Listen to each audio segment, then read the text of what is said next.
Okay, so the Labour Party have just not long announced their plans for PIP and cuts and universal credit and what have you, and it's not good at all.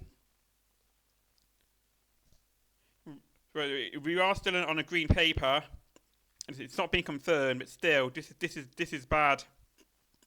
And if this goes ahead, it's gonna fuck everything up, and for me as well. So I'm reading from a big issue here. Cuts, universal credit, and PIP. Everything you need to know about Labour's benefits overhaul. The big issue explains what is in the government's plans for welfare reform and what exactly the changes to disability benefits means for claimants. Yes, yeah. So I've actually just recently had my PIP renewed, thank fuck. Just a few days after this has been announced. Before, this apparently's got 12 weeks for a consultation. So hopefully this doesn't go ahead, and lots of Labour MPs will go against this. I've already emailed my MP saying my concerns, which we're going to find out as we go along here.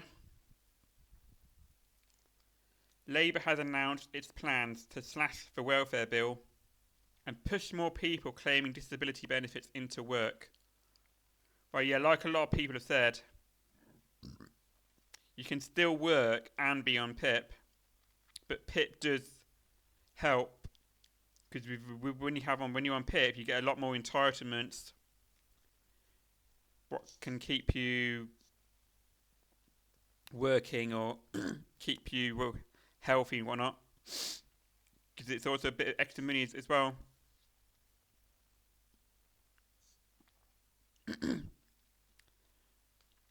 Yeah, so yeah, the Department for the Wankers and Pricks, Green Paper and Welfare sets out reforms which have been criticised as the biggest cuts to disability benefits on record, yeah. Even the Tories, they didn't go this far. Shockingly. Even though they were planning to turn PIP into vouchers, whether they would have actually done that, we will never know. They include £5 billion of cuts, which will see the eligibility criteria for PIP tightened and the health element of universal credit reduced for new claimants. Disgusting. So the health element is going to be even more cut for for new people. There's going to be even more struggling because you just use UC and PIP altogether. I do still struggle, and that's even with the transitional payment. And what I found out recently, if you're on limited capability for work, but not limited capability for work-related activity, you don't get extra payment now. Like I used to, but not anymore. Even so, Liz Kendall, the Wankers and Prick Secretary, said in Parliament, millions who could work are trapped on benefits, denied the income, hope, dignity and respect that we know good work brings. Yeah, even so, whether you work or not, if you take all these benefits away, it's going to make him even less dignity and struggling and what have you. You're absolutely disgusting.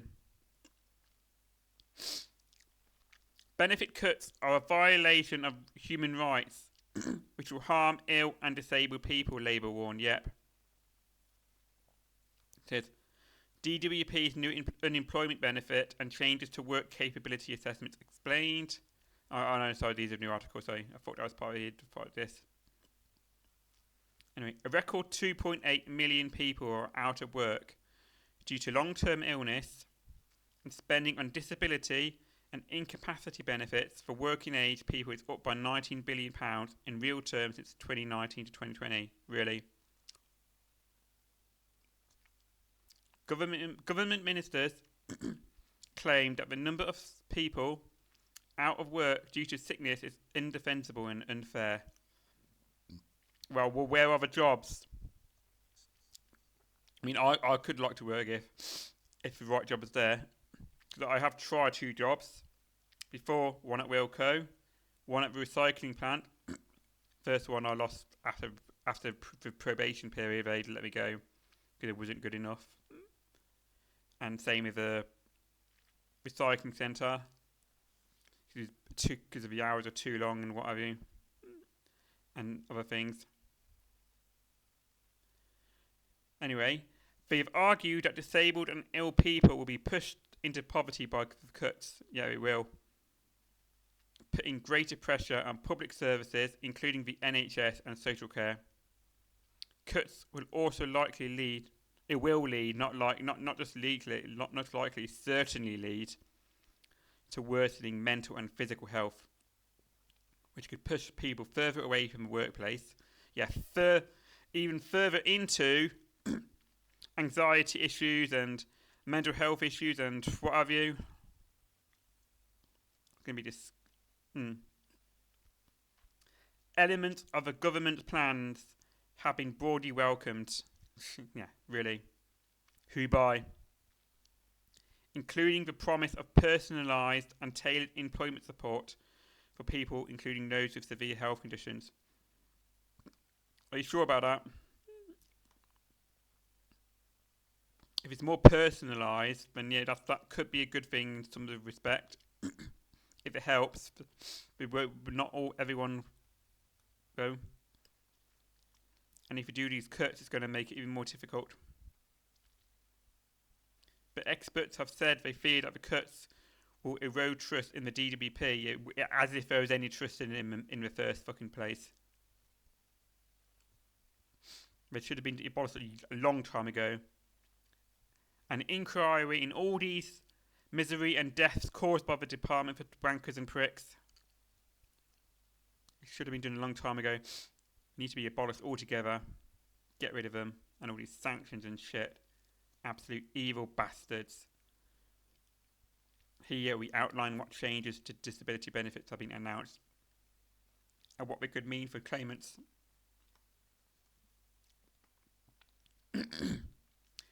Eligibility criteria for PIP tightened. Fewer people will be eligible for PIP under Labour's proposals. The DWP has announced that a minimum of 4 points must be scored on one daily living activity to receive the daily living element of a disability benefit. Yeah. And that's the big problem. Like I was saying, just a few days ago, I got renewed for my PIP. But where I am, I only got 2 points on like a few different categories. So under these new rules, I'd be fucked because I need 4 points on just one when I got 2 on one. and a few, but they add up together, and yeah. So this needs to be, this cannot go to come to pass. These activities include preparing food, taking nutrition, managing therapy, or monitoring a health condition, washing and bathing, managing toilet needs and incontinence, dressing and undressing, communicating verbally, reading and understanding signs, symbols and words, engaging with others face to face, and making budgeting decisions. You will now have to score a minimum of 4 points on at least one of these elements. Disgraceful. I haven't got a minimum of 4 on any of. And without the PIP, I wouldn't be able to get disabled students allowance, which I've now been confirmed for on my uni and whatever else, and you need PIP to get mobility vehicles and scooters for some people, and other entitlements and aid and yeah, this is bad. It means that people with 3 points or less will lose their entitlement in the future. This requirement will need to be met in addition to the existing PIP eligibility criteria. The mobility element of PIP will not be affected. Yeah, well, I don't get mobility at all. I just get daily living. 2 points on 4 different categories. So I'll be fucked if it on the next renewal if this goes to plan in 3 years' time. But we should have kept it on DLA. DLA for life, standard rate mobility, no, standard rate daily living, lower rate mobility I was on. Conservative government proposals to replace PIP with vouchers or means test PIP will not be taken forward. Yeah, but either way, this is still bad. It's good that the time's gone to vouchers, but removing making you having to do 4 points when you can only get 2 points a lot of the time. Not good.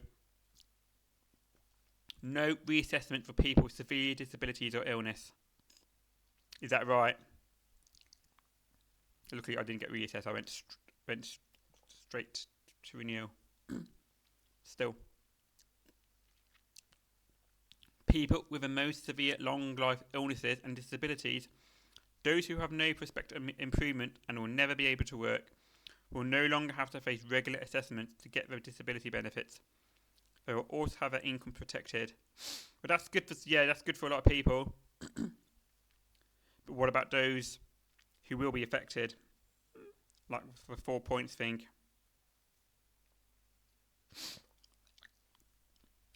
What about their protection?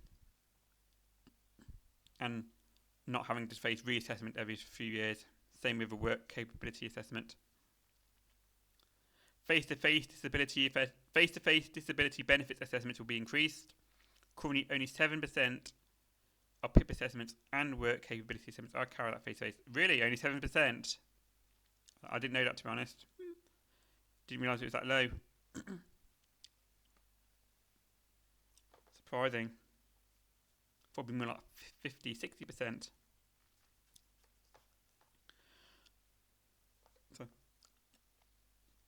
The government has also pledged to undertake a review of the PIP assessment. It is looking at recording disability assessments as standard to improve trust. Okay, that's one good thing. Make sure they don't tell lies and what have you. Like the very first assessment I had when I changed over from DLA to PIP and got 0 points and everything. A WCA scrapped. That's one good thing. But Tory change is not taken forward. But what's the catch? Labour had decided not to take the previous government's proposed interim charges to work capability assessment, which would have seen hundreds of thousands of people miss out on support by 2029. Why? What would have happened in 2029? It followed a consultation into changes being ruled unlawful. It will continue to scrap the work capability assessment and use the PIP assessment to assess the entitlement for health element of UC. Yeah. But like I said, then, if you don't get the 4 points on daily living and no mobility, that means you lose the health element on universal credit as well. That means it's going to affect that as well. So this is bad.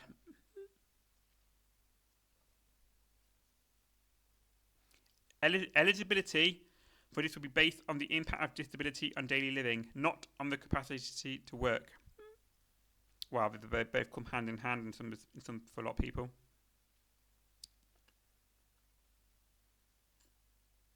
And if you can't work, if you don't get the 4 points, you're fucked.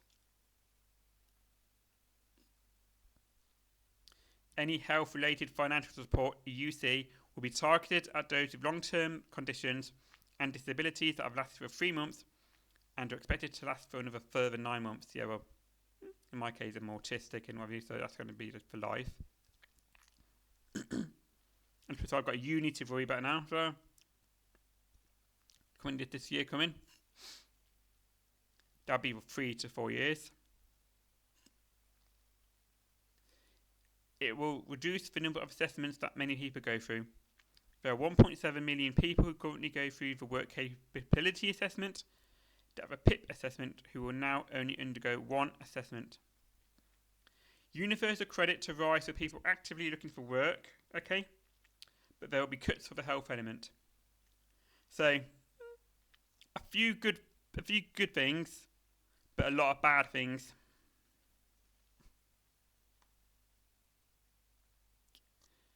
The Universal Credit Standard Allowance is being increased to promote work. Really. If you can work, then yeah, but not a lot can. And also, a lot of the jobs aren't suitable, which is where the personalised and tailored support should come in to find out suitable work, if there is one. And one that's disability confident as well, where the employer can understand your needs and what have you. Not like the ones in Wilco and Chelsen Meadow. A single person aged 25 and over will get an extra £7 per week. So it's 7 times 4, it's about £28 a month. Okay, from £91 per week currently to £98 per week in 26 to 27. For people who already get the health element of UC, I don't get it anymore. I do get the transitional, but that will be frozen at £97 per week until 29.30, representing a real terms cuts to the health element, although these people also benefit from a raise in the standard allowance. Okay. No one who has been found to have LCWRA prior to April 2026, so next year, and remains so after reassessment, will see their universal credit entitlement changed. Okay? So that's going to stay the same. However, for new claims, the rate of UC health element will be cut by £47 per week. Why is this the new ones being cut? If it's new claims or old claims, it should all be the same. It should all be treated fairly with the same amount of transitional payment, LCWRA and what have you. As with PIP, people on the health element of using universal credit with the most severe lifelong and health conditions will have their incomes protected and will not be reassessed in the future. Okay, that bit, yeah, depending what do you consider severe and lifelong, even autistics and mental health people and ADHD and blah blah blah blah blah. They are lifelong as well.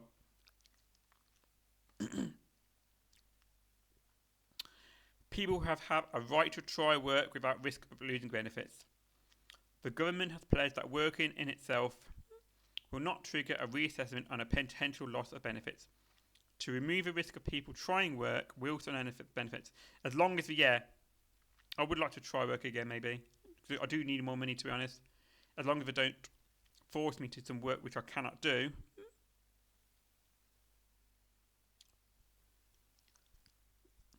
Or won't do. Like I said, tailored and personalised support. This will be established in law. Labour has said this will to give disabled people the confidence to start working without the fear of an immediate benefit reassessment if it does not work out, or sanctions or shit like that. People in receipt of the health element of UC will continue to have a work allowance, so they can earn up to £404 a month before their income from UC is affected, or up to £673 a month if they don't have a housing element in universal credit. I do. I think I've got the maximum LHA, as long as the landlord doesn't increase the rent again. So yeah.